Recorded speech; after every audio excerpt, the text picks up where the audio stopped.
আসসালামু আলাইকুম গাইস। আজকে আবার একটা নতুন ভিডিও নিয়ে হাজির আমরা। তো এটা হচ্ছে আমরা দেশে গেছিলাম নাঙ্গলকোট। তো আমি আমার ছোট ভাই আমার তালুই, তো আমি একটু ধান কেটে হাঁটাচলা করতেছি। তো এই ধান খেতে একটু ভালো লাগে। তারপর ধান টান ধরলাম, ধান দেখতেছি, তালুর লোক কথাবার্তা বলতেছি। তো এই এক সাইডে পাকা ধান, এক সাইডে কাঁচা ধান। তো তালুর কোনটা কোন জায়গা, সীমানা কোনটা, কি উনি ক্ষেত কোনটা, উনি এগুলো দেখাইতেছে হাত দিয়ে। তো আমরা একটু দেখতেছি, তা হাঁটতেছি, অনুভবটা অনেক ভালো লাগছিল। ধান ক্ষেত তো সব ধান ক্ষেতের ধান ক্ষেত আর গাছ গোছরা চতুর্দিক। দেশে তো অত্যন্ত ভালো লাগে, গাছ গোছরা ধান ক্ষেত দেখা যায়, এগুলো তো আর ঢাকা শহরে দেখা যায় না। তো এই আমি আর আমার তাহলে আমার ছোটো ভাই সামনে হাঁটতেছি। তো সেই জন্য চিন্তা করছি একটু ভিডিও করি এগুলো। তো আসলে দেশের অনুভবটা কিন্তু অনেক ভালো লাগে। যারা ঢাকা শহর থাকে, চট্টগ্রাম থাকে, কিন্তু তারা ঢাকা এগুলো কিন্তু দেখা যায় না।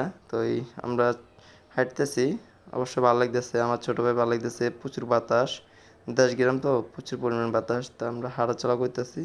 তো এই অনেক ভালো লাগে। মসজিদ ঘর বাড়ি এক একটা অনেক দূর।